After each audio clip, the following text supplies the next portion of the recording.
Kita ko sa inyo ang aking ginawang baon ng mga bata. Oh.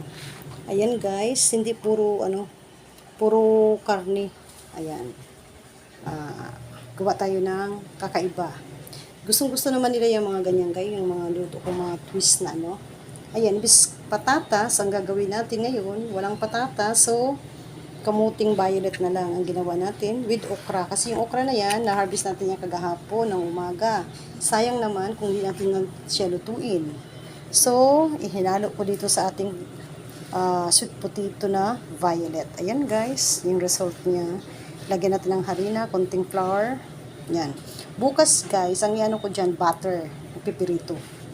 Simple lang siya guys, pero lasa-lasa na niya. Di ko na siya hinaluan kung ano-ano pa. Basta plain lang siyang kamote, patatas, at saka konting palaman sa kanya. Ito yung kamote guys, na nilaga. Ayan.